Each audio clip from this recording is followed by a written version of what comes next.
Hope everybody's doing good. We're back with another edition of KC Music Talk, and I am here today with a piano player, engineer. Is that what you guys are called? Recording engineer? Yeah. Audio engineer. Audio engineer, Mike Moreland. How you doing? Good, Rob. Yeah. Good to be here. Thanks for coming on the show. Thanks for calling me. Appreciate it. So I'm pretty sure I would have met you with Millie at some point in on your Monday thing you had going on a couple years ago. I'm pretty sure that was at the Phoenix on Monday night, doing the open mic, open jam with Millie Edwards. Yeah. The wonderful Millie Edwards from the Wild Women. Yeah. And that's been a few years ago now. Yeah. It's been because I stopped doing that, and they eliminated the Monday nights completely, which is showbiz, and that's just the way it is. And that's been a while. Yeah, and I think it's possible we may have played one gig. I maybe played one gig with you guys at California's or something one time with. You mentioned that once before, and I have no memory of that. Yeah, I barely do either. Yeah, it's just kind of one of those moments. You get called for somebody, and they do kind of blur together after a while. Sure. So, Yeah, I cannot confirm nor deny the California's gig. Yeah, that's all right. So, but man. Well, for those of you that don't know Mike, tell everybody a little bit how you got like started playing and a little bit of your career and stuff. Well, I grew up in a small town in Kansas, Madison, Kansas, which is south of Emporia, Kansas, which is a little bitty wide spot in the road. About 1,000 people, 800 to 1,000 people in this little town. Farming town, oil production town. And when I was about third or fourth grade, I started pestering my folks for a piano. And it just seemed like something that I should be doing. And they weren't, convinced. So I had a classmate who lived a few doors down, and they had a piano, and they were all taking lessons. So the way it started was, I had been asking my parents, for piano and for lessons, and it was like, let's wait, and they were probably thinking, in 6 months this will be over, but my friend Peter, they had a piano and they were taking lessons, and he needed help with schoolwork. So we worked out a little deal where they would let me practice on their piano, and then I would help him with his homework, which worked a little bit. I did a lot more practicing than he did homework, but this is okay. But I took to it right away, and it just seemed fascinating to me, and stuck with it, and got some lessons from his older sister. I could remember her showing me where C is on the piano. And then going, oh, that's a C, and that's a C, and that's a C. Yeah, right. And it just made sense to me. So this went on for a couple of months. And so finally, my folks thought, well, let's get him a piano. So I learned to play the piano on a piano that was in an abandoned farmhouse. And it was a former player piano that someone had taken the mechanism out of. Right, yeah. So you had the little windows, and you opened it up, and there was just the strings and the hammers. So I paid $35 for this piano, and moved it into the house, and got it tuned for me, and some repairs that it needed. Nothing serious, but it had been sitting in a farmhouse, and that's the piano I played until I graduated from high school and left the family home. Yeah. And so when I do have students who would like to occasionally blame the gear, and it's like, partner, let me tell you something. It's not the gear holding you back. It is you sitting there and putting in the time and being patient and delaying gratification and working at it. And so anyway, that's how it got started. Yeah. And before that, I started writing music before I could read music, because I just thought it looked nice on the page. So I would ask my grade school music teacher, can I have some staff paper, and can I take home one of the books? Because he used to sit and sing, right? And for maybe 3 times a week or something. So I would just take it home, and I didn't know what I was doing. I was just copying out 16th notes, and I liked flags, and I liked rests, and I liked sharps and flats, and so I was just kind of copying stuff. You're totally cool. You're like, oh, look at me. Well, I got the, you just, I just liked the way it looked on the page. So, Sure. and to me, when I was 7 or 6 or whatever it was, I was writing music. Right. I didn't really quite get that, it's not playable. But, so I guess the interest was just kind of always there. I remember one of my very first memories was hearing a pretty blonde woman, I believe named Peggy Lipton, on television singing Downtown, da-da-da-da-da, downtown. Yeah. And there was something about that I really liked. So I think my lifelong interest in singers started at a very young age. Yeah, that's funny. Because, there was something about that I just thought was pretty cool. So, so I started as a kid, and in high school, started getting more serious about it. And when it was time to go to college, I was going to be a band teacher. I thought, this is what I should do. I'll be a high school band teacher, and that'll be a good, that's what I should do. And I did that for a semester or 2, maybe less. But one day driving to college, I can remember so clearly looking out to my left in my 72 Volkswagen van, and there was a high school band teacher out in the middle of a field with his marching band, and they were making the shape of a heart, playing How Deep Is Your Love by the Bee Gees. And I just had a flash of my future, and I just thought, no, I can't, no, that's not you. me. Yeah. So I went to my advisor that day and changed my major to composition, and I started taking lessons right away with a very good composer named Joseph Ott.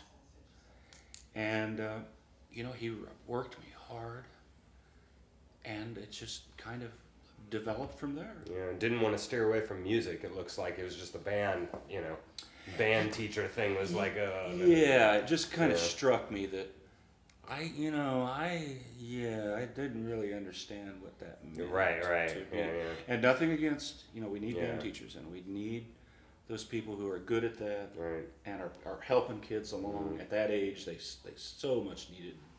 But I was also had the benefit of a very, very kind and sweet piano teacher. Her name was Margaret Hind, and we drove out to a little farmhouse out in the farmland there by my house, and I took lessons from her for about 10 years.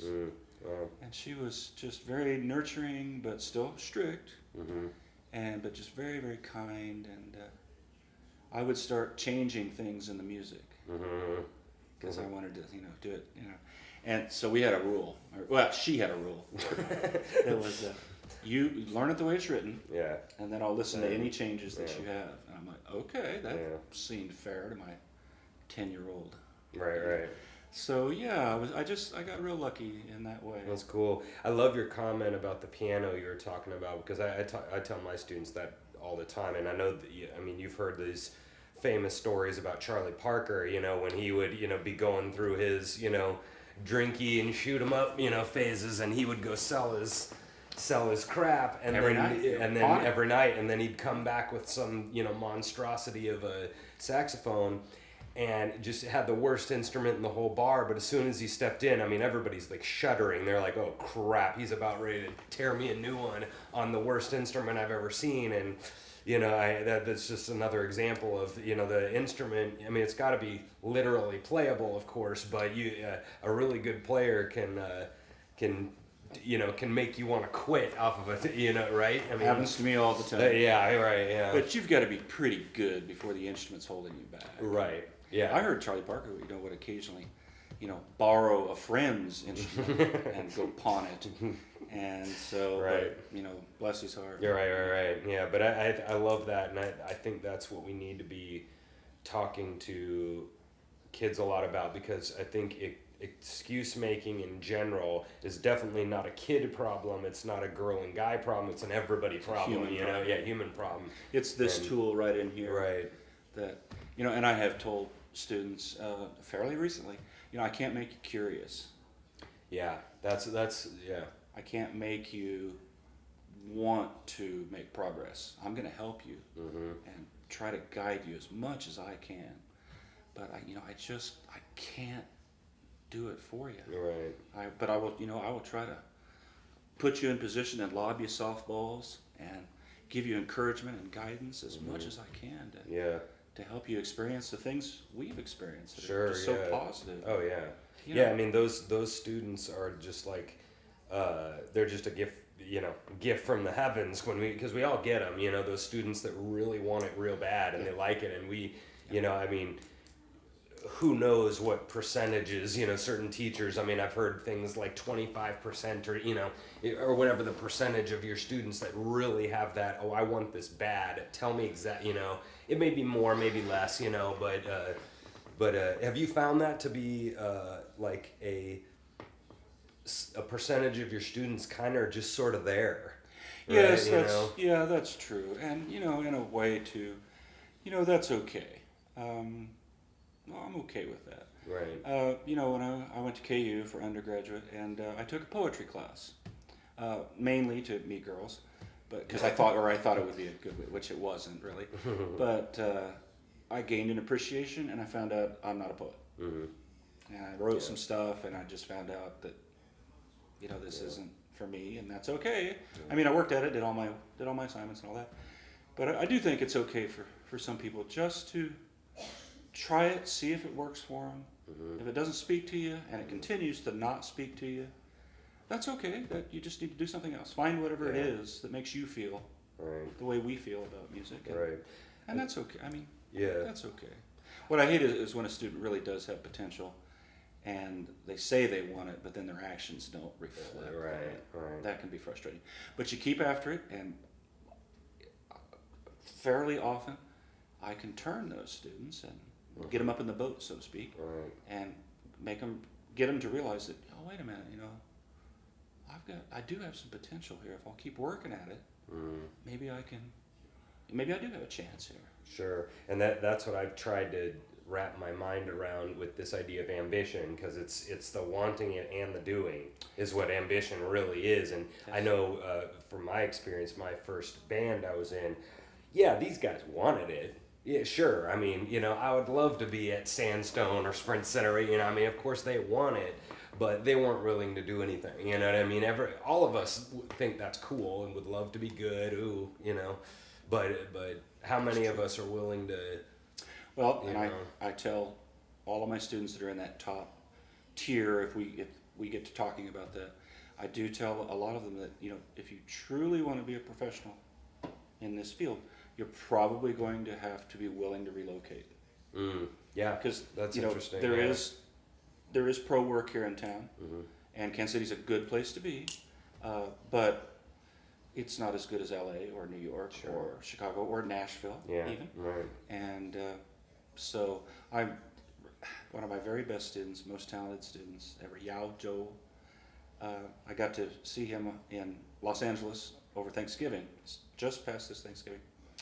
And he's making his living 100% as a composer and arranger in Hollywood. Wow, good for him. We had a very good talk, and I mean, I didn't do that much except guide him and encourage him, and so Facebook has let us stay in touch. That's neat, yeah. And he showed me one of the studios he worked at and still works at freelance, but it's about maybe 400 yards below the Hollywood sign. Oh yeah, so close. And it was just like, wow, that's fantastic. But he said something very smart that I've been saying for years. But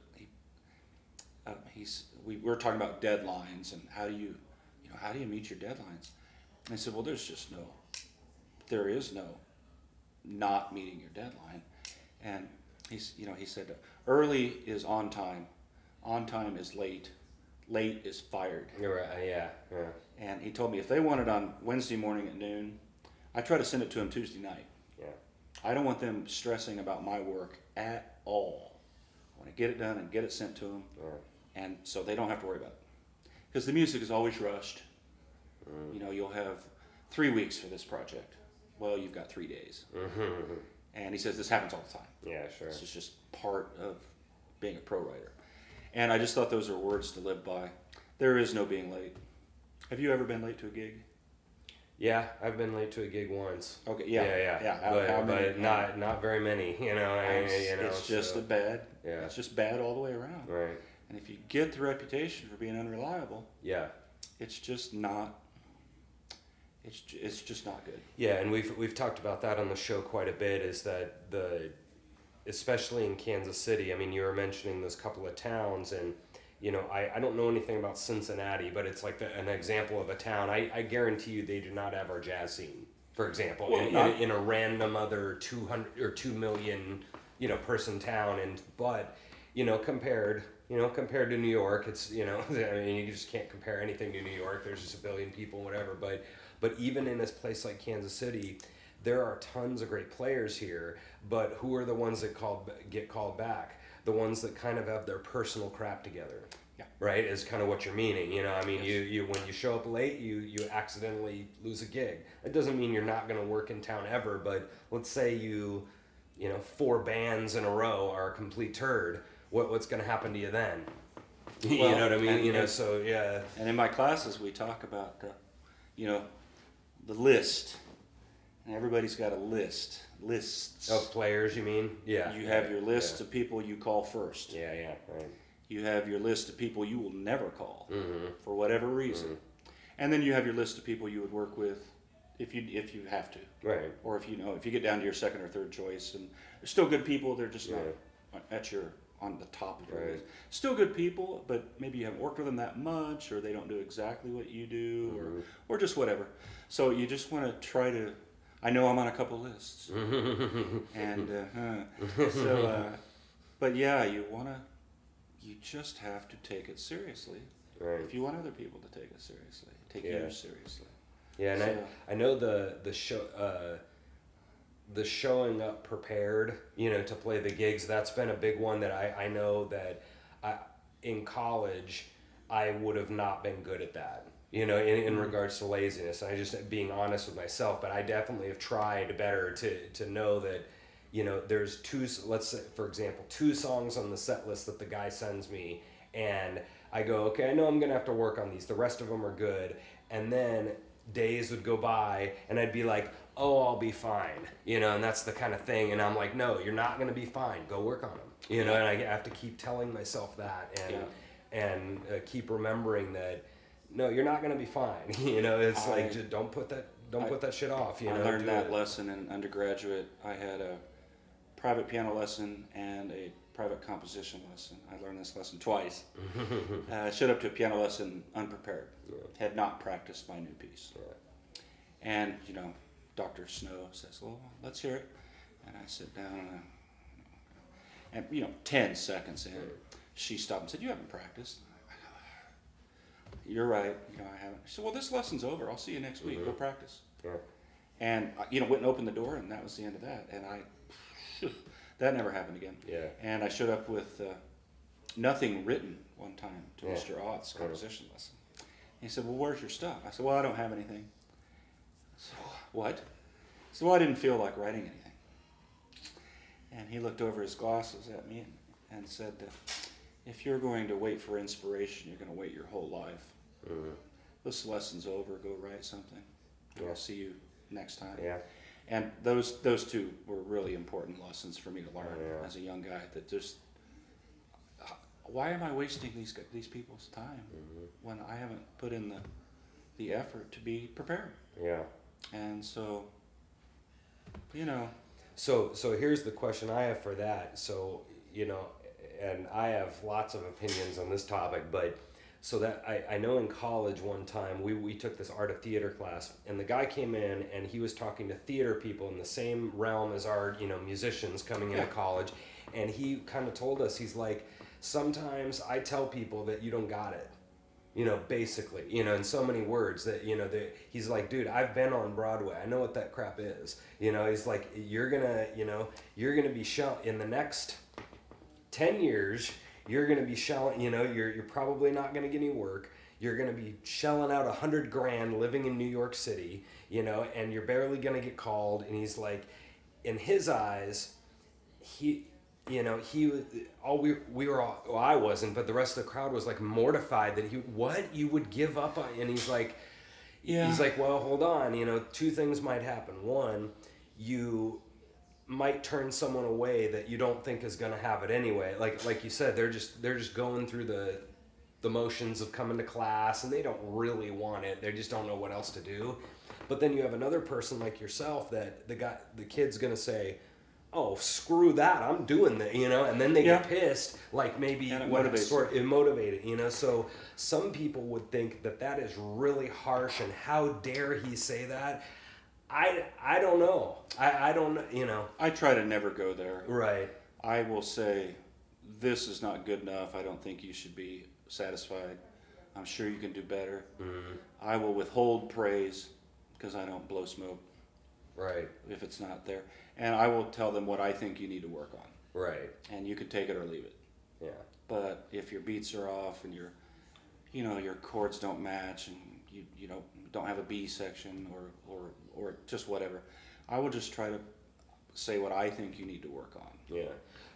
And I went really extreme. I mean, he's telling him to literally quit. But in your case, I think some people in the world would go, how dare they kick him out of lesson? That was so mean. And but to you, what happened? I mean, that was one of the couple of do you know what I mean? Couple of most important lessons. Yeah, that's right. And how worth it was that to kind of, not every lesson, but that one lesson. Did you need to hear that? Absolutely. You know what I mean? That was 35 years ago. Yeah. And it was just, listen, this person, I have a ton of respect for both of those teachers. As musicians, as people, everything. I had a ton of respect for them. And I know they were right. They were 100% right to not just, I know you tried. Yeah, right, and all that stuff. And I can be, I could be a little more direct, shall we say. But I try not to say, you're terrible and you always will be. Yeah, right. That's what the other guy was kind of saying. Yeah, I will say, this is not good enough. This is what I don't think this is good enough. Right. I'm not happy. I don't think you should be. I know you could do better if you do X, Y, and Z. So I try to come at it from that perspective. My students know when I'm not happy. My student in LA, we were talking about deadlines again. And he said, one time I was 90 seconds late with my project in your class. And you mentioned it. And you didn't yell and you didn't get mad. And you spoke quieter. And he said, you said something like, you're going to need to manage your time better for the next project. Mm-hmm. And he said, I really liked that you got on me a little bit to be on time and just manage my time a little bit better. Mm-hmm. And 10 years later, there is no late. Yeah. Because they'll go to the next guy. Right. They don't have time to call you up. Where's the cues I need for the project? Mm-hmm. There's 25 guys they could call. I want them to keep calling me. Yeah. How does that feel to tell him time management, yada yada, and then go to LA and have him be telling you time man? I mean, how good does that feel? It was great. It was really one of those, makes up for a lot of students who don't listen. Yeah. And it was great. He's just doing great, and we're going to see him getting a little gold statue one of these days. Mm-hmm. I think. That's neat. He's doing neat, man. A lot of work, and real proud of him. Talented young man who works hard, and that's a good combination. Yeah, that's cool, man. In regards to the colleges, what and you said JUCO, right? Johnson County. Yeah. That's right. And you're teaching composition there, or what do you teach? No. I teach classes in. We have the recording arts program. Mm-hmm. I teach classes in desktop music production and in recording studio. Cool. Yeah. We just got a recording studio built on campus. That's neat. A couple years ago. Yeah. And so I built that program from scratch. pretty much, and been there since '95. Wow. And it's been a good experience, good job, good place to work, lots of good students over the years, and it's, teaching is a good life. Yeah, yeah. What is there anything that's been, I don't know, good? I mean, you can really answer it however you want, but in regards to the colleges, like, is there anything that, like, okay, so I'll say this for me then, I guess. When I was at college, the only thing that I was frustrated with, because I screwed a lot of it off. I mean, I didn't work as hard as I should have or whatever, and there was a lot of things, the music library, and there's a lot of stuff that I could have, that was there for me to, take more advantage. But the thing that I was frustrated with is that I wish that we could have gotten like a couple of private lessons with the school, like school set up with an elementary school or something, and supervised. We'd get some actual like experience doing our job instead of just throw you out there. Oh, do you know what I'm saying? Like well, I wish they could have prepared us a little bit better. To be a teacher? Yeah, or performer, or recording, or I just wish. I think there was a lot of courses that we had that we were never ever going to use in our job, and I wish. That's an example. But is there something kind of going along with the colleges that you've noticed, kind of a trend that's maybe possibly negative, or like? Well, I'm not going to say anything negative about my school. I got you. Basically, but I would say this: I have a master's degree in composition from UMKC and an undergraduate degree in composition from KU. Okay, I never took a single class in how to teach. Now, what this also means is that I could not teach elementary music in Kansas or Missouri because I don't have a teaching degree. Right. So, I don't really, I'm not sure how to think about that. I'm sure there's some sort of logical reason for that. But I could teach in any Division I or Division II or private college that would hire me, although without a DMA, or I do not have a DMA, just a master's degree. Yeah. I'm not going to get a tenure track position at KU, for example, because that's just a requirement, the DMA, terminal degree. But I can teach music at any college that will hire me, but I can't teach fourth graders. And that seems frustrating to me. Yeah. I'm not sure how that evolved to that point, and there must be good reasons for that I don't understand. But I got my teaching experience as an undergrad. I was an teaching assistant to my main professor.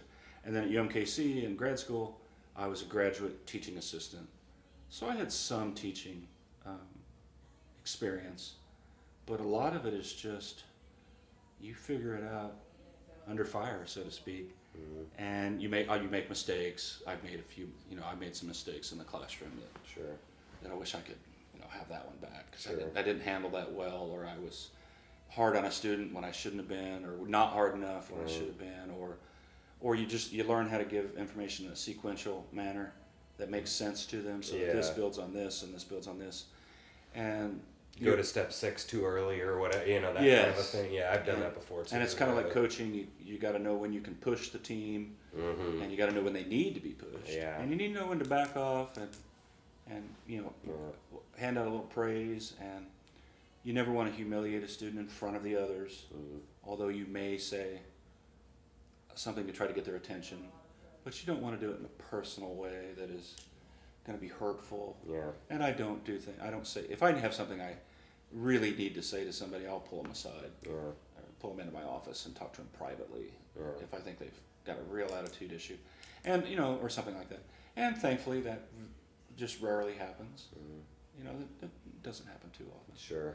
But a lot of those fires you put out before they get started. Yeah. And you got to learn to read your students as a group and then individually. And early on, I learned quickly that you got to figure out who the leader is in the classroom and turn them in your favor. And everybody follow. A good number of them will follow. Or Yeah. figure out who has the most skill and get them to buy into That's to interesting. your ideas. Yeah. And then the other kids will kind of, or young people will kind of generally, not always, but will generally, you know. And if you do have a problem with attitude or whatever, you need to address that right away. Mm-hmm. And you cannot let a single student take over a classroom and make it hard for you to teach and for the other students to learn. And it took me a while to kind of learn that Yeah. and nip that in the bud. Yeah. You're not going to speak to me in that tone of voice or use that language with me Right. at all. That will never Yeah. happen again. Yeah. And sometimes you need to let the other students hear you say, Yeah. that is unacceptable. Right. And Yeah, because the disappointment of they didn't practice enough or something, or they didn't do their homework, that's kind of a whole different deal from they're giving you literal aggressive attitude, you know, right? I mean, that's Yeah. two different, that's the time when Yeah. you might actually do it in front of you know, kind of set a tone. yes, and you still try to do it Yeah. you're trying not to do it in a personal way. Right, You're trying not right. to attack. But on the other hand, you know, I think that attitude is poor, and I do not think that is going to serve you well going forward. Yeah. And you can be very direct, but that's not really a personal. Right. You You know. can say it in a certain way. Yeah. Yeah, and then the other people will kind of, oh, you're not going to talk back to him, Right. or He's at least gonna say something. Yeah. or he'll take, you know, I don't mind a little witty retort once in a while, Yeah, and- sure. Yeah. in the right context, and Yeah. but if you're gonna, or if they're gonna snap at each other, Yeah. You or you gotta get one yeah. kid who wants to pick on somebody, Yeah. you know, you take care of that immediately. Yeah. You just stop that. I find I have trouble. You mentioned a bunch of things there that was really good. I like the idea of the how do you say it to him and when or if you say it to him. I've talked about that on the show. That's something that I'm still really trying to do better at.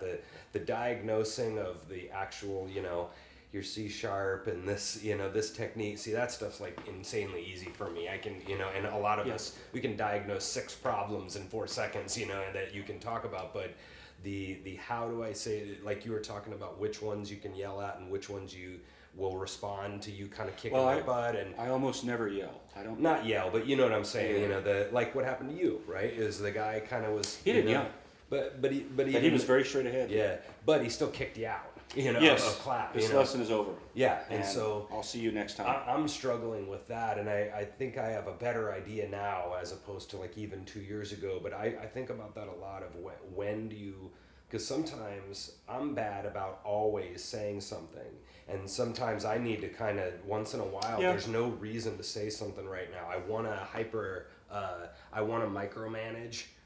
I'm that kind of type where I always want to say something, but sometimes something just doesn't need to be said. Yeah, And I'm trying to learn that. I tend to withhold praise, and if something is really like, we're gonna have a group critique tomorrow, recording 1 class. Dun dun dun. Yeah, and hopefully they're all ready to go and prepared and ready. But if there happens to be one that's just not ready to go, am likely to just say very little and move on to the next one, and then talk to that student privately or in my written comments. Yeah. Explain that this is not up to standard, and you're going to have to manage your time better. You can do better, but it's going to take more effort on your part. I will help you. If you need extra time, come to my office. I had a young fellow yesterday, I was having trouble understanding triads. I said, well, come to my office. And we spent about 25 minutes, 30 minutes tops at the piano, and I drilled him on triads in the key of C. And he just wasn't quite getting it. And by the end of the private time, he was able to go straight to it. And then if I would play a triad, he could tell me what it was. I was like, okay. Yeah. So I saw him today in class. And I was like, you know, his name's Michael. I said, Michael, A minor. Boom. Hey, good. F triad. Boom. Yeah. Progress. Yeah, yeah. And that's the big thing. That's a big thing too. Progress. I don't need miracles. Right. I need progress. Yeah. Because wherever you're at, fine. Let's make progress. Right. And I'm more proud of that student for learning that than sometimes guys who come in with a lot of skill and a lot of experience who aren't interested in moving forward. Right. And I've had a fair number of students who I've been teaching there longer than they've been alive, Right. and they want to fill me in on how things are. And as part of that, you listen to, because like, well, okay. But on the other hand, you know,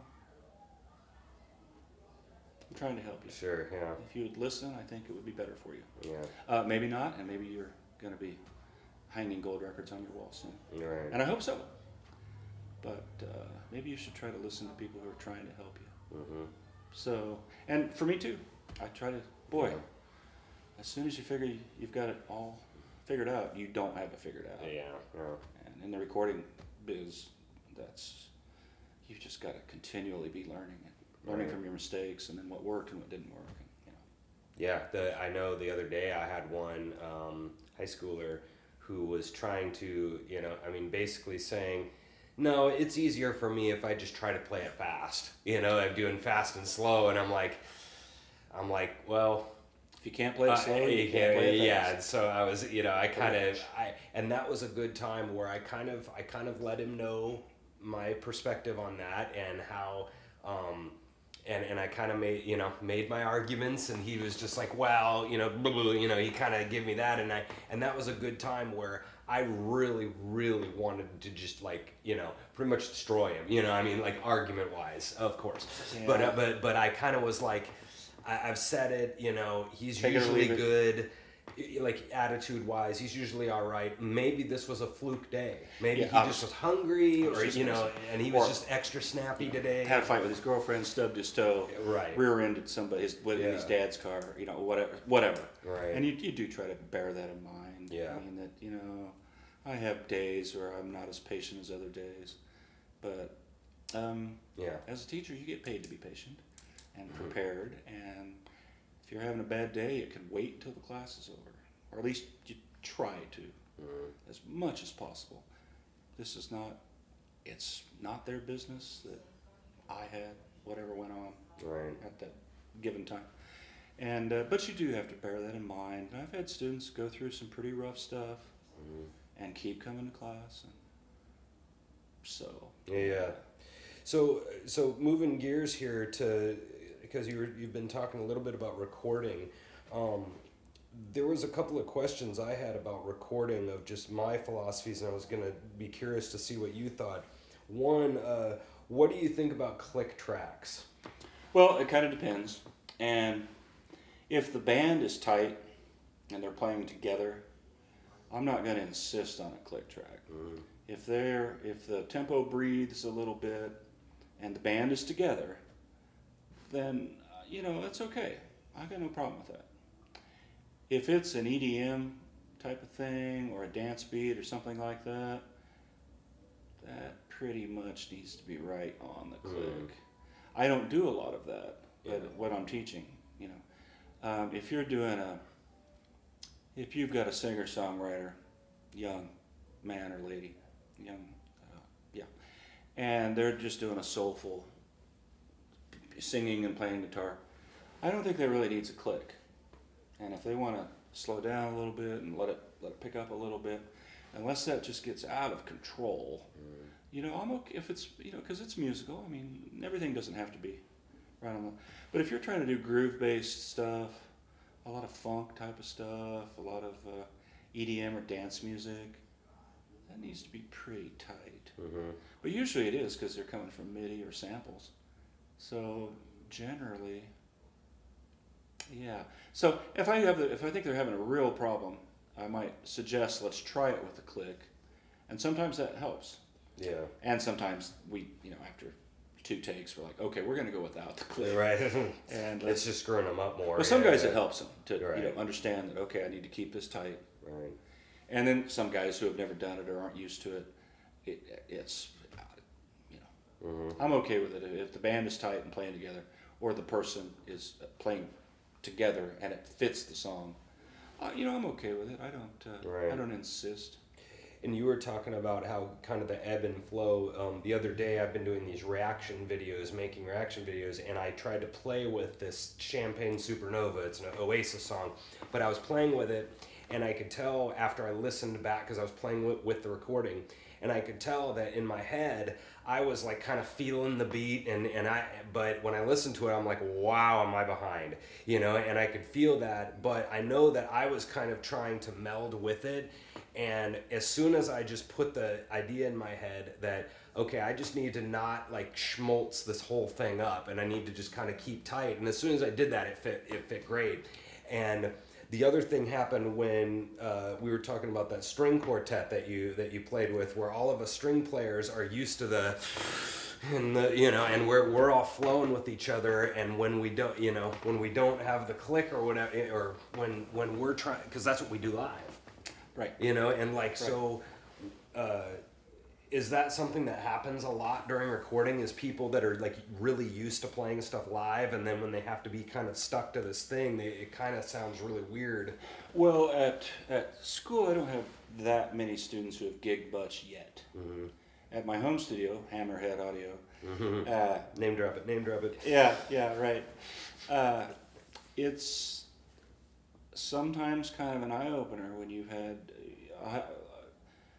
I've had groups in who've played lots of gigs, and guys maybe even older than me, who have played gigs for years, but have not recorded much. Mm-hmm.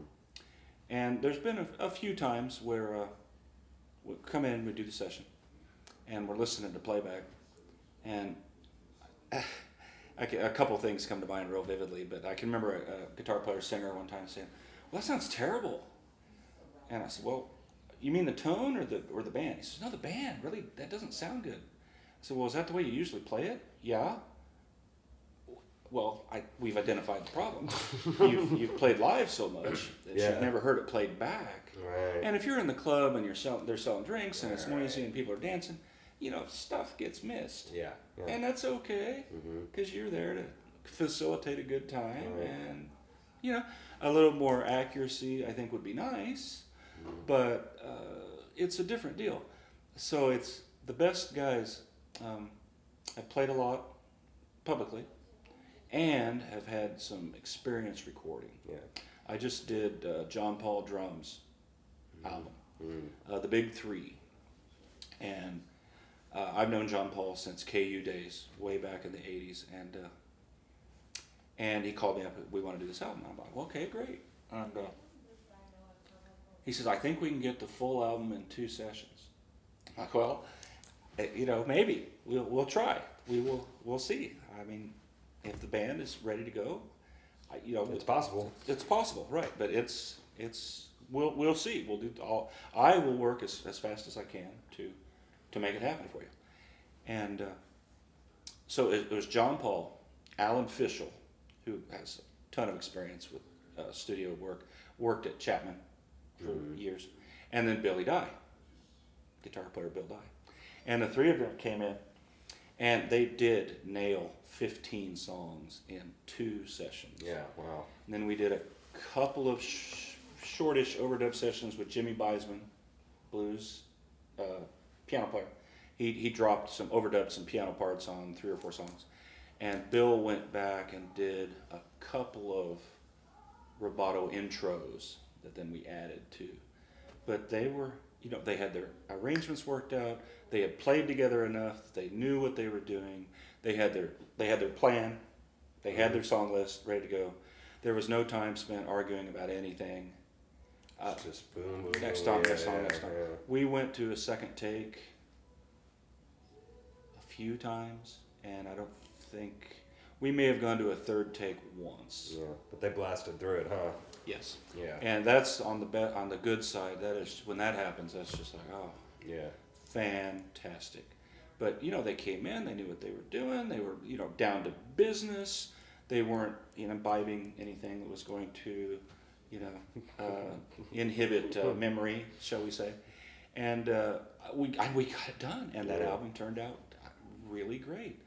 And just over Christmas, I had an opposite experience, where they thought they wanted to get 10 songs, 8 or 10 songs in one 3-hour session. Like, well, I will try, and if the band is really tight, I mean, that's still a stretch. but I will try. I will work as fast as possible. Get you set up, going, and we'll be tracking right away. And in this situation, they did not have their Crap together. well, they didn't have their arrangements quite together, Yeah. and it was obvious they didn't have their endings together. And a lot of these tunes were running 6-7 minutes, and it just didn't work out that great. And that's okay. I mean, if they would come back and do it again, I'm sure we would get better results, and they might, I hope they will. They just weren't ready. They weren't ready to record. Arrangement wise, it sounds like they were. Yeah, still, they didn't quite have. Yeah. They didn't have endings ready. Yeah. They didn't know how they were going to end the tune. Because live, you might stop and talk to the crowd a little, and and then kind of look. Yeah. But in the studio, you kind of you need to be planned out and kind of you might quickly first solo, second solo, and then we're going to do that ending. But Right. yeah. So it just depends. I mean, you can only do so much. Right. And if you're not prepared, I can't fix it. Yeah. I went in once with recording with a guy, and I played my stuff, and I just couldn't get this little part, and he had this little tiny phrase that he had chopped or whatever, and he goes, yeah, it was a rhythm problem, and he just went, nah, and then we listened to it, and it was fixed, and I was like, and I'm like, okay, so 25 years of playing, and then the guy can just come in and trying to get it perfect through all this school and freaking lessons and stuff, and he just fixes it. Well, it is beautiful. beautiful. It is a beautiful thing. It is, yeah. The digital Right. recording in the computer, is a beautiful thing because you can fix some stuff that in the old days just wasn't going to get fixed. Yeah. You were going to play it again, and so in that way it's like. Right. And there's plenty of times I'll say, "Give me a minute. This is off a little bit, but just give me a second. Let me see if I can't." Yeah. Or you played it perfect over here. I'm just gonna float that Right, over here, and let me see if that actually fits. And hey, we got holy lucky moly. there. Yeah. And nobody knows, and nobody cares. Right.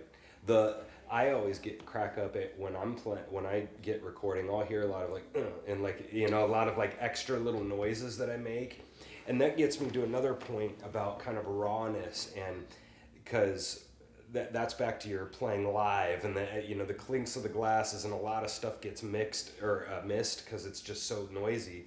Well, with the whole recording live and then tracking is a whole nother argument that I've had with a lot of people, and some people are just dead set on tracking. They're just like, let's track all of it, and then in the jazz world, that's not a thing, right? We got to do it live. It's all it's a rawness, and the guys I work with, which is mostly jazz and blues, they want to play live in the same room. Yeah. And if we have bleed, fine. And if we can't get it in 2 takes, we shouldn't be doing the song. It's kind of the so they're gonna do 3 takes or something, and then take the best take, but all together or something, right? I did a demo for Mike Pagan, Yeah. phenomenal piano player in town, absolutely A-list, and a nice guy, and just jeez, and he brought in a drummer, bass player, himself on piano, and 4 horns. And I think we did 7 shorter tunes, but we never went to a 3rd take ever. Yeah. I don't think. Maybe once. And we went to a 2nd take a couple of times. And on one of them, I had sent him I brought him a CD of all the takes, and you take it home and listen to it, see which ones you like, and then on one of them he was I like the bridge from take 2, Right. but I like all the rest of it from take 1. Right. You can float that in there, right? I said, well, Maybe. yeah, I can try, because it wasn't a click track deal. I can try, and I will try for you, but I'm telling you, that may work, it may not work if your tempo fluctuated. Right. And boy, I went in and cut that part and dropped it in, and the first time, I just happened to get it. Yeah. And it was like, huh, nobody's going to know that Right, was yeah. dropped from the 2nd take, and all is good. Isn't that what happens? I mean, it's like the end or the jam on this one was killer, but the blah blah blah on this one, and you're just like, ah, crap. Well, and it depends too, because I'm listening for different things Right. than the players Yeah. are listening. Making sure they hit the part, and then And I'm trying to hear the whole thing. Right. So I always just tell people, I will do what I can. I can't fix everything, Right. but I'll certainly try. And that was just one of those things. Where it's Yeah. like, Mike, it worked great. Yeah. Nobody's going to know at all. Yeah. And when he listened to it, he's like, oh yeah. Fine. Yeah. But that's how tight that band was. Right. Their tempo was just dead on from take to take. Oh yeah, that's yeah. And that was That's a real funny. treat. That's been a few years ago. What's your philosophy about tracking in general? Like when somebody comes in and wants it or not, or Well, it kind of depends on the style of the music and how well prepared they are. But I kind of like people playing together. I think you get a little better feel. And with the younger students, unfortunately, and not all, of course, but unfortunately, they don't have as much experience playing together, and they would rather often track out individual parts. And if you get there at the end of the day and it's all great and it's musically satisfying and all that, great. yeah, But I think it's important to learn how to play with other people.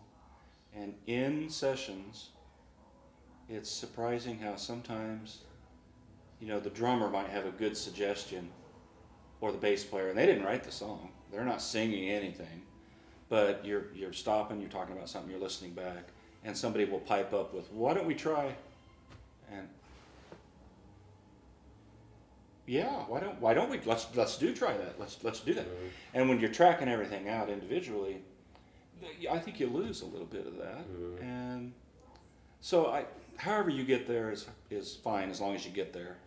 But for my younger students, I would like them to learn to play together a little more than some of them do. Not all of them, of course, but there's something a little bit extra that happens when you're pulling together and when you're hitting that groove. As a group, 3, 4, 5 guys together making it happen. I think that is. I think that's important. yeah. I did a couple of albums when I was in college, and it was kind of jam band, prog rock kind of stuff, some 7-minute songs, and it kind of complicated, and I had a bunch of friends of mine come in, and I decided to do kind of a best of both worlds, where I had the, guitar, piano, bass, drums, and we did that live, so we had a very kind of a live rhythm section kind of thing, and then I came in because it was my album, and I was, accidentally did the violin tracked and then vocals tracked, and so I was able to accidentally get my part perfect and have them do live, but it worked out pretty good because I've done that too. Yeah, because we got a live-ish kind of feel, and then I was able to put the kind of most, because I was the main soloer and the vocal, so the main parts of the song were decent, but one thing that was weird is because it was sort of jam bandy stuff, so parts of it was straight, here's chords, but there was a couple songs that had kind of a jam-ish. And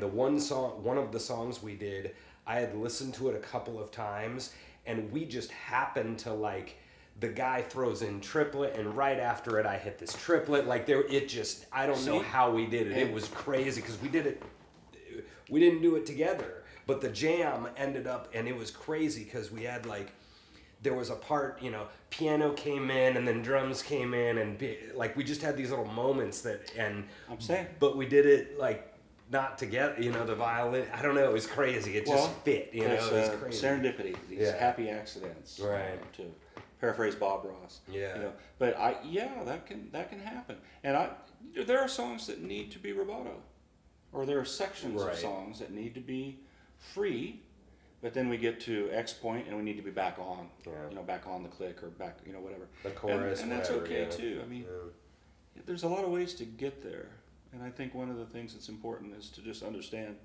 there is no single way to create something of value. There's lots of ways to get there. Yeah. There's lots of ways to screw it up too. And that's also a lesson you got to learn. You're all planned out. You're all 100% ready to go, and it still doesn't work. Yeah. And that happens sometimes. Yeah. You've hired great musicians, and you're prepared, and it still just kind of lays there. And Yeah. That's just part of the process. That's going to happen from time to time. I mean, nobody hits 100%. Right. Yeah. So You also said so. I'm pretty sure you were the one that said this to me. We were talking at the Phoenix or somewhere, and you were talking to me about the first 500 gigs. I don't know if you remember saying that to me, or if you've said that to a couple other people before, but we were talking about that, about some guys that, can, because you were mentioning kind of Kansas City and then other places, and you get going on your career, and we were talking about kind of, the first 500 gigs of going on the road, or, just being a musician are really, really fun. And you were suggesting that, sometimes guys can, I'm kind of paraphrasing what you said, but sometimes, after that, 500 gigs, sometimes people can kind of get sort of over it, and yeah. Can you expand on that, what you might have meant by that? Yeah, I couldn't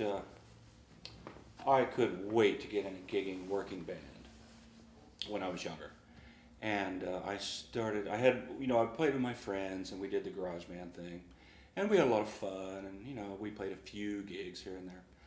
But I was living across the street from the Point. Mm-hmm. And I used to go over to Lonnie Ray's jam session on Monday nights, it seems like. And I used to sit and play, and just for fun, and just play piano, and it was fun. And a guy heard me one night, and he said, "Hey, you play good. I have a gig tomorrow night, or Thursday night, or Friday, whatever it was. I have a gig in a couple days. If you'll come down, I'll pay you $40." Mm-hmm. And this was the first person that I didn't know at all who wanted to hire me to play a gig. And I was like, "Cool, great." So I went down and did it, and it went well and fine. And at the end of the night, he gave me my $40, and he said, "Hey, really good job. If you'll come back tomorrow, we're playing here tomorrow night too. If you come back, I'll give you $50 to play tomorrow night." And so that was the auspicious beginnings.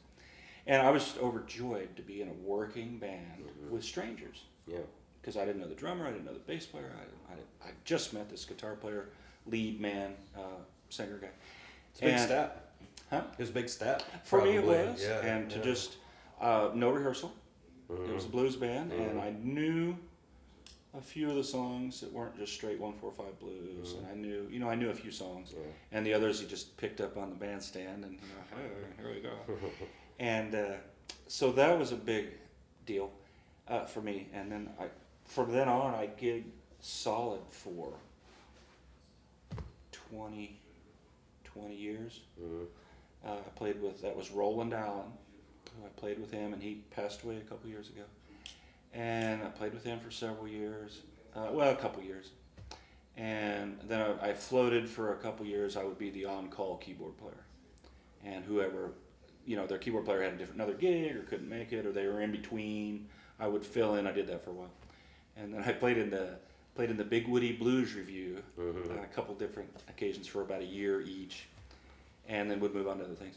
And then I got to play with the fabulous Wild Women of Kansas City with Millie Edwards, Lori Tucker, Geneva Price, and the one and only Myra Taylor. And I got to play with them for about 8 years. 7, 8 years. And that was just a lovely experience. Those ladies taught me so much, and just how to entertain, and just watching them interact with each other, and it was... They know what they're doing. It was wonderful. It was just wonderful. So, but when Myra passed away, she couldn't be replaced in the group, and they didn't even try. What are you gonna do? Myra is a legend, and just that. After that, I did the Phoenix thing with Millie, and then we brought in our friend Tom DeMasters on guitar, and we did that for 2 or 3 years. And about the end of that, I had kind of decided that I'm getting too old for this, and people don't understand that 4-hour gigs are brutal. Yeah, it's a long time. And you don't get paid to pack up your stuff into your van or car and drive to the gig and set up and play the gig and then tear everything down and put it back in your bag. And I don't mean to complain, because I had a lot of fun times doing that. But equipment gets heavier after midnight and after the age of 40. And it just got to the point where I'd rather focus on recording and writing, and I think I'll leave the gigging to other people Right. who are better at it and enjoy it more. And so yeah, I will occasionally I fill in for Tim Whitmer at the Cafe Trio. Fairly regular, and have for, oh boy, 6 or 7 years now. Yeah. And that's a nice gig. It's a really nice room. There's a grand piano. You just walk in. I can play my own originals. I can play whatever I want, within reason, as long as they're still happy. And so that I enjoy pretty well. I don't really mind playing background music because people are having dinner. Yeah. And some people don't like that. Yeah. And guys who play a lot better than I do could play that room, but they don't care for it. Yeah. And that's okay. That's cool. To me, it doesn't really bother me. I'm okay with I'm trying to just set the mood so you can enjoy your dinner, and I'm not the focus of your evening. And if you hear it and enjoy it, fantastic. Hit the tip jar. All right. Yeah. Sure. But so I still do that, and I'll keep doing that as long as it's fun. And it's good to keep my chops up a little bit. Sure. And I fill in with Abel Ramirez Big Band occasionally. And that's kind of fun, and I get to read some charts and play with the big band, which doesn't happen. Not too many opportunities for that. And again, I don't have to carry it. I'm just one of 20 musicians, and so I do that, and I'll keep doing that as long as it's fun. And that's another one where I don't carry anything. Walk in, and the Steinway is sitting there. Yeah. And so, yeah, I've just, as I have gotten older, I want to spend my time writing, recording, and working that way. Yeah. Do you? So two things you said. One, I agree with you about the background music type gigs. Because I don't always mind those either, because I know I've been in a place, and I mean we have this in movies all the time, right? Where it's always the spy movie, right? Where you go in and you're at the ballroom and there's the string quartet there, and everybody, that place is better with the string quartet, like the ambiance of the room, and so that's what we're doing, right? And even though they're not like staring at you the whole time, you have no idea. Everybody knows that this is kind of a better room because there's kind of this music, and there, you can look around and you can tell who's listening and who's kind of digging it and who's not, and that, that's okay. So anyway, getting back to it, I tell students who want to be gigging that yes, do it. It'll be good for you. The first 500 gigs are a lot of fun. After that, reevaluate. Just see where you're at after you play. And as long as you're still enjoying it and feel like you're making progress and having a good time, and it's worth your time monetarily, I also tell my guys, do not play for free. I mean, we play charity events. The Wild Women would play charity events. We'd do Tabitha's Closet, and we would do women's breast cancer, things like that. I would do for free, absolutely. But set your worth. Huh? Is set your worth a little bit, or yes. Is that kind of what you're getting at? Don't be afraid to say, I need X dollars to do what you're asking. Yeah. And if you don't have that budget, that's okay. You'll have to find somebody else, and that's okay. Yeah. And I'm not doing it for free. And I will get calls at the school occasionally, and the worst one I can remember is I got a call on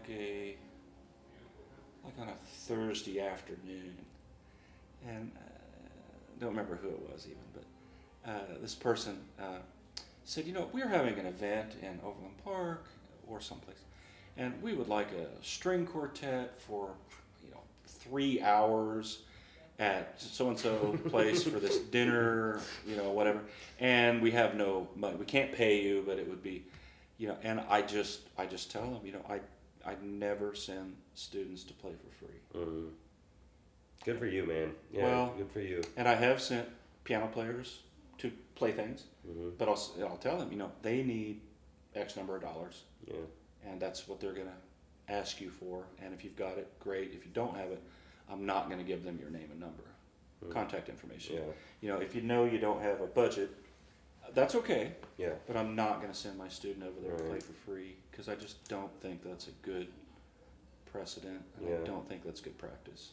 especially in my first band, I was so needing gigs that I felt like I couldn't turn them down. Not the free ones, but the, well, sorry, we need your nuts, but, we need, you give us your nuts and then we give you like $40 and then come play this 4-hour show. And I was like, oh, I need a gig. Okay, fine. Well, we all go through that.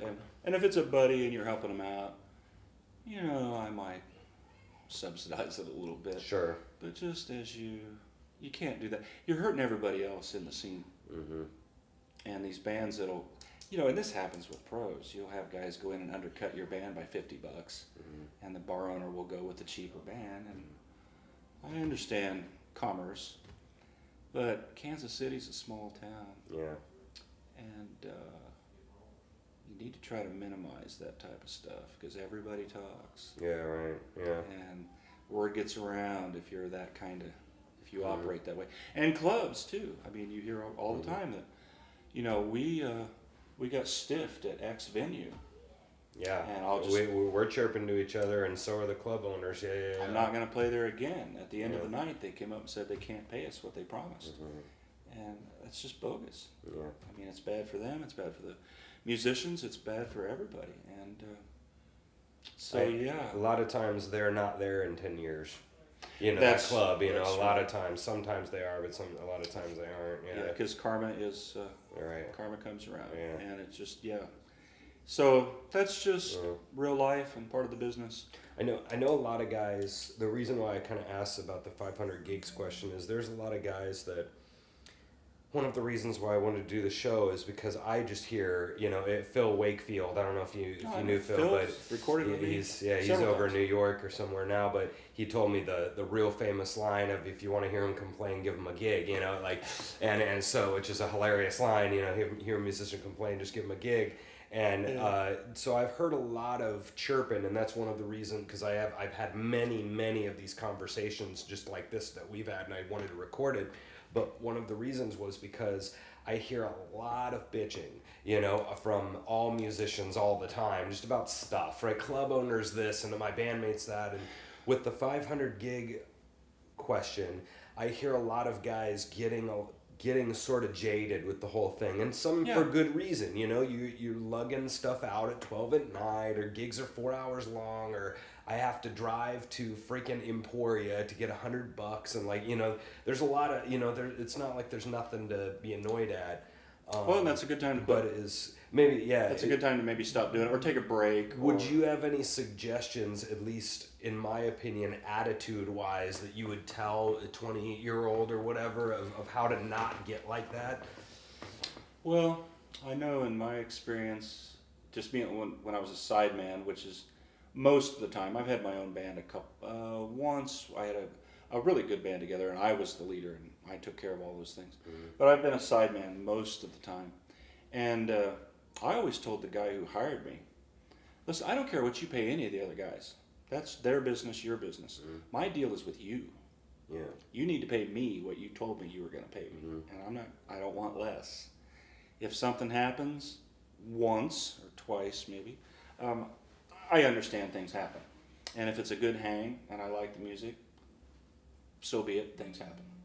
But if we get in a situation where I'm not getting what I was promised, or the gig is 4 hours and I was told 3 hours, or whatever, then that's on me if I let that continue. And I've quit a couple bands. Sure. Just that, I'm sorry, but I've had all I can take of this right now, and I'm just going to let you find somebody else, and I hope we can stay friends and stay in contact and be friendly, and you try not to burn bridges, but after a while that's on you. And when I realized that I was not enjoying this as much as I did 10 years earlier, that's when it was time to I should probably just take a break for a while. And if I get into another situation that I feel like is a good fit, maybe. Yeah. But right now I'm pretty happy writing and recording, and Sure. and my teaching job is a full-time job. And Yeah. so Sounds like you found your niche too. Obviously, is the thing that you are pretty good at. I mean, it sounds like you've obviously had lots of experience recording, and now however many years you've been teaching, and like I mean, I don't know if you'd agree with that, but well, I'm a better teacher now, I think, than I was 20 years ago. I hope so. Yeah. I think so. But no, I just think if you're not enjoying playing live, change something or quit doing it. Take a break. A lot of guys take a break. Yeah. And then a lot of guys come back.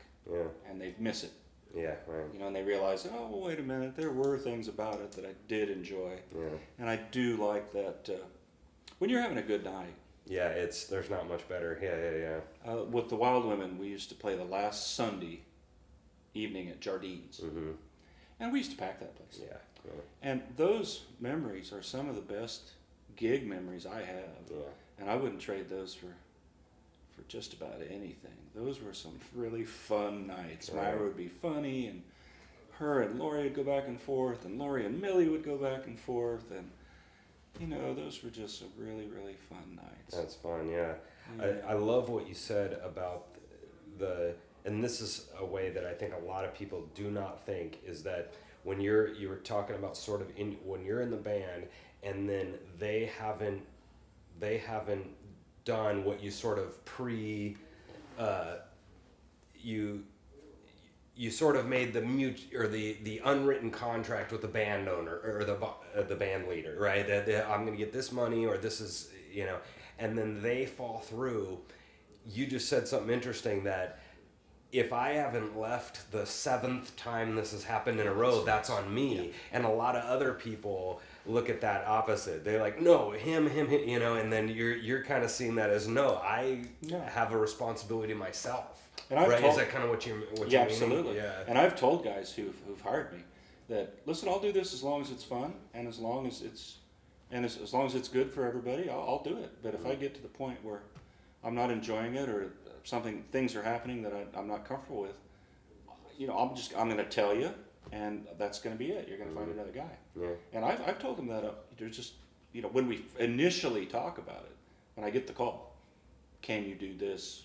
Would you like to join? Would you like to come play? And then we'll see if you want. We'll see if we want you to join. Right. And I'll try to just be upfront about it, and Is that important to be upfront about it? I mean, I think it is. Yeah.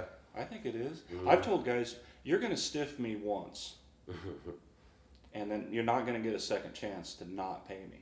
Yeah. And another thing for you youngsters out there, don't leave the gig without your money. Mm. And if it's a 2-night gig and they don't pay you till the second night, you need to know that before you play the first night, because that does happen. Yeah. If you get a Friday, Saturday, a lot of times they will not pay you till you're done on Saturday night, and that's okay. But that ahead of time, I'd rather you tell me that in advance. Yeah. I mean, and I would, that doesn't happen that often, because how many 2-night gigs have you played? Right. Most of mine have been one-nighters.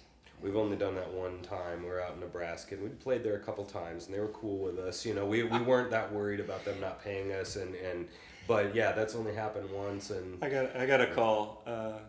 This has been 15 years ago or so. I got a call from a blues band who shall remain nameless, and he had a 2-night gig in, I think it was Ames, Iowa. Mm-hmm. Yeah. And we need to leave at like noon or 2 o'clock to get there and set up and then play from 9 to 1 or whatever it was.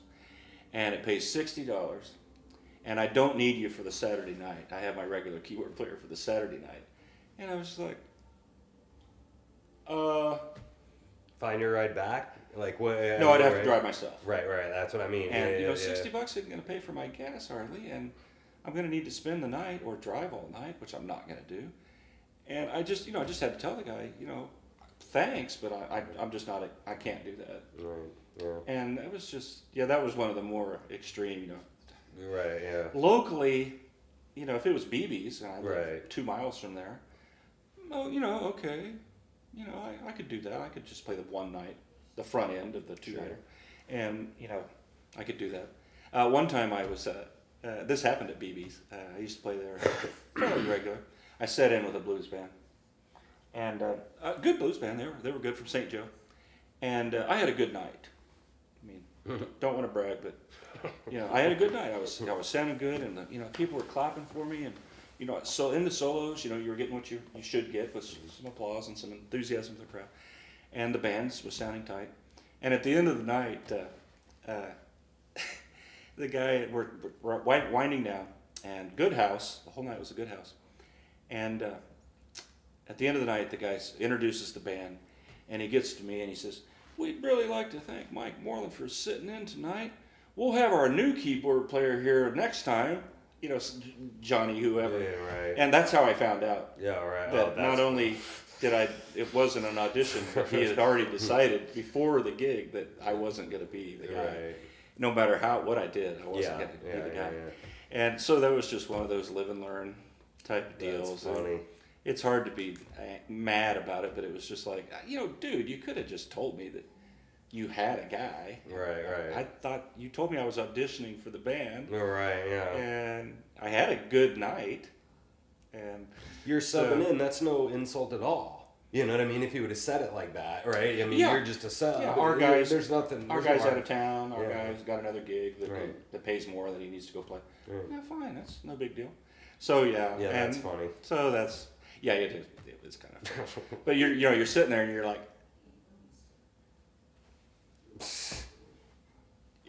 yeah. But that's life, and that's real common. Those things happen, and it's just the way it is. That's cool, man. Well, definitely, probably we're getting close here, and definitely keep up the good work at teaching and recording and doing all the stuff you're doing. I appreciate it. I will. Yeah. I'm glad you're dealing with all those college kids, kind of whooping them up into shape as much as you can. Most of them are really. It's really gratifying to work with the majority. Yeah. And it's just like anything else. There's going to be good ones and so-so ones, and ones that you're ready to. You're excited to have them start their next chapter. Oh yeah, sure. But no, it's been good. It helps keep you young a little bit, and it really is good to see a young person make progress. Yeah. It is just, I think, a good teacher. That's a big reason you do it. Oh yeah, sure. You're just just the way we were helped. Yeah. There were a few teachers that stood out that really helped us get to understand what it takes and to get to the next step and just keep making. So yeah, I think I will happily teach a few more years and then see what's next. Yeah, sure. Yeah. It's nice that it sounds like especially in a sound studio, you can do that for a bit, right? Recording people. You'd think that that's something that anybody could do for quite a long time, Well, if you take care of your ears. Yeah.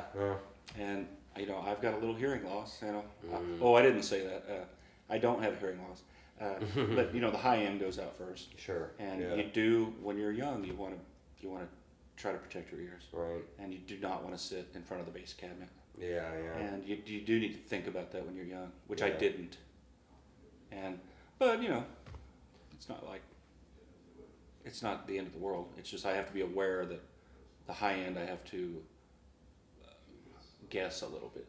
Yeah. And I have to meter a little bit and just be aware that what you are and are not hearing. My grandpa has lost probably 70-something%. He's played for 60 years or whatever. Yeah. And but what's hilarious is, just like Beethoven sitting there. He can feel when he's singing. Because he has that muscle memory and he knows what B flat feels like as opposed to D, and so there's stuff you still keep. Even though if you're losing some of your hearing, there's stuff you still keep. No, I'm just saying. I know. Younger people need to hear that. Wear the earplugs. It's okay. Wear protection if you're mowing the yard or running power equipment, stuff like that. You'll be happy later when you don't. If you have tinnitus, you need to try to prolong that because it's inevitable. Everybody has a little hearing loss if you live long enough. Yeah. It's just the way it is, and it's the high end first that goes out, and it's just the way it is. So famous Jonathan Winters joke, and he's like, I was in a cannon outfit in World War II. He just always says that, but how you lost your, being your joke. Well, this is why George Martin finally had to retire. he realized that my high end is gone to the point that I can't really trust my ears anymore. And That's but he rough. was up in his 80s. Yeah, And yeah. so Well, thanks for coming, man. Thank you It was for having nice me. talking to you. You bet. Yeah. You bet. So we'll be back next time with some more interviews, and I hope you guys have an awesome day. Get out of here. See you later.